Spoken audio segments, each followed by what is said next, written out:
This is Kevin Mayo. Let's drink some beer. Today we're doing batch 19 from Coors. They make a big deal out of this being pre-prohibition style lager. Like it's an old recipe that they found in the basement.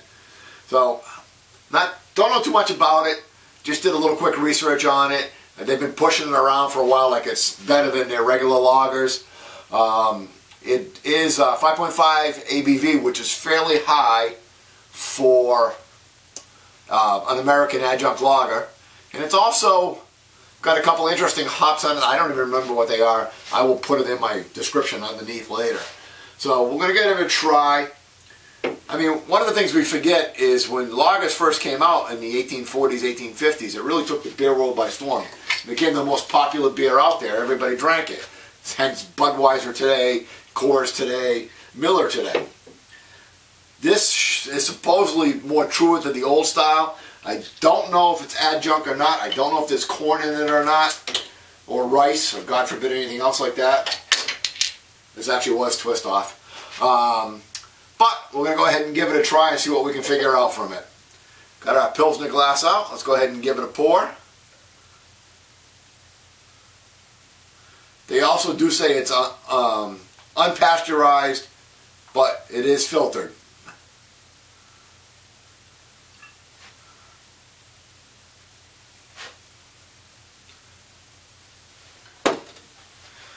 And first off, it does have a fair amount of carbonation in it.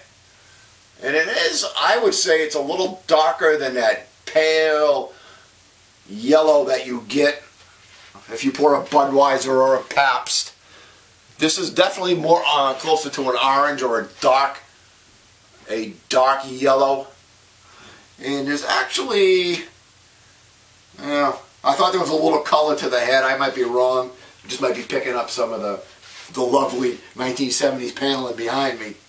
So, but fair amount of carbonation, clear, a little darker than normal. 2 fingers ahead. Let's go see what we get from the aroma. Fairly typical lager smell, though I have to say I'm getting a little bit more from the malt rather than that. A lot of times on a adjunct lager, it's just pretty. I mean, you can taste the cracker or the bread. This I'm getting a little bit more, I would say, caramel. It doesn't smell like caramel, but like a caramel malt. So you're getting a little bit more of body from the malt. A little bit of grass. And maybe a hint of the resin. Other than that, again, not overly complex. That's not what lagers do. I actually did not let this warm up that much because lagers are usually drank cold. Let's go ahead and try let's try it.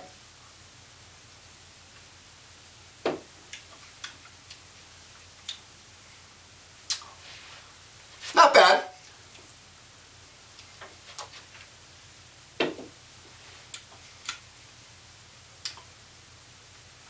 Getting, first off, it's got a nice mouthfeel to it. It's not too astringent.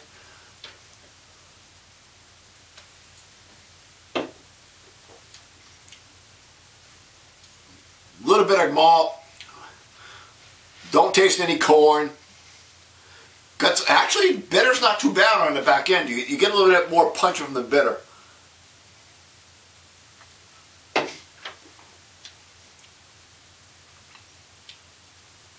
Maybe a little bit of sweetness in there. Yeah, actually it's a fairly nice lager. That's a fairly nice lager. I would say it's definitely above your Budweisers, Millers, Coors by far. If you like lagers, I think you would like this one a lot. I think it would be quite enjoyable. Again, if you just want to kick back and have a beer. Sometimes you don't want to have everything wild off of it. You just want to kick back, like when you first started drinking beer. It's been a bad day at work, and you just want to enjoy a refreshing, tasty beer.